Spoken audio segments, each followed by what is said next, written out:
Maintenant qu'on a abordé les questions des grandes personnes, abordons celles des petites. Et oui, c'est toujours plus sympa de parler de sexe avec des enfants. Quand Frigide Barjot fait un cauchemar en imaginant des homosexuels qui se reproduisent, voici le résultat. La classe de Madame Touvenin. Le zigouigoui, la foufoune, l'urètre, c'est la classe de Madame Touvenin. Merci Maxence. Merci. Que de poésie.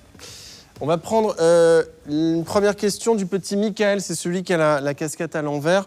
Michael, vas-y. Je voudrais être délégué de ma classe, mais je sens bien qu'une fois élu, je vais sans doute abuser de mon pouvoir. Quels conseils pouvez-vous me donner pour résister à ces pulsions autoritaires que je sens poindre en moi ? C'est une très bonne question de la part de Michael. Moi, je peux lui donner un conseil. Ce n'est pas en général le rôle du psychanalyste, mais ici, je peux le faire. Le conseil, c'est le suivant, c'est de penser que n'importe qui d'autre à ta place aurait pu être choisi. Et tu t'apercevras à ce moment-là que tu n'es rien d'autre que le fruit du hasard à la place que tu occupes. Et toi, qui dis, tu aurais un conseil pour le petit Michael ? Te présente pas. C'est un très bon conseil. On va passer à Hugo, c'est le petit garçon avec la coupe un peu ratée, avec les lunettes. Hugo, c'est à toi, pose ta question. J'ai envie de coucher avec ma maîtresse d'école. Petit A, suis-je victime d'une vision du pouvoir fondée sur la domination ? Petit B, sommes-nous conditionnés dès l'enfance ? C'est une très bonne question. Ce que j'aime bien, c'est que je suppose que toutes les questions qui sont posées, pour que vous disiez à quel point c'est des bonnes questions, c'est celles auxquelles vous n'avez pas eu de réponse quand vous aviez leur âge, c'est ça ? Effectivement. Ouais. Je vous laisse répondre, si vous voulez, sur la maîtresse.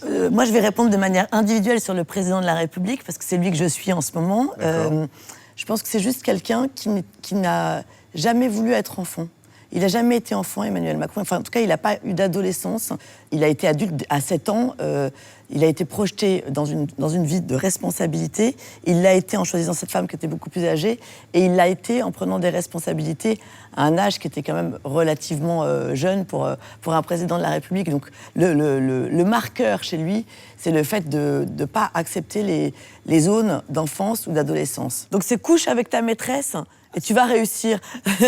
Qui dit ? Qu'est-ce que tu en penses ? Ils sont super précoces, vos gosses, là. Ils sont un peu précoces. Je crois que la petite Manon, justement, Gérard, a une question pour vous, Manon. C'est celle qui a le t-shirt jaune. Gérard, je souffre. C'est peut-être pas une question, c'est peut-être une demande de consultation. Peut-être on verra ça après. Ouais. On va prendre, pour terminer, la question de Lucie qui s'adresse à Gaël. J'ai vraiment envie de connaître la réponse. Gaël, pouvez-vous me décrire le goût et l'odeur de la peau d'Alain Juppé ? Parce qu'il faut savoir que Gaël a fait un bisou dans le cou d'Alain Juppé. Et pourquoi ? Parce que je l'ai suivi Déjà, pendant c'est 2 ans. une très bonne question. Je l'ai suivi pendant 2 ans, en Oui, fait, mais au quotidien. Ça justifie pas. Non, mais je vais expliquer. Je l'ai suivi pendant 2 ans au quotidien. J'ai fait un livre sur lui, en fait, quand il n'était même pas encore candidat. Le livre est sorti lorsqu'il était candidat. Et ensuite, pendant mon 2e livre, il s'est planté aux primaires, donc on avait eu le temps de devenir relativement amis. Et le soir de la défaite aux primaires de la droite et du centre, il était tellement abattu, tout le monde était abattu, qu'effectivement, je raconte dans mon livre qu'on s'est tous serrés par la main.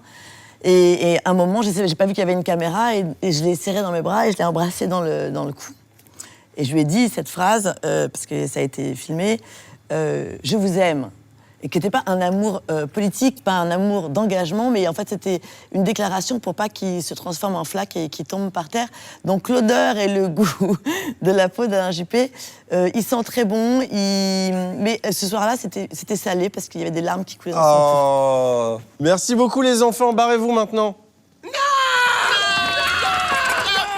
ne nous revenez pas dans la cave ! Ah, les enfants rois, quoi. Allez, on sort les doigts des fesses de son ami et on clique sur « Je m'abonne ».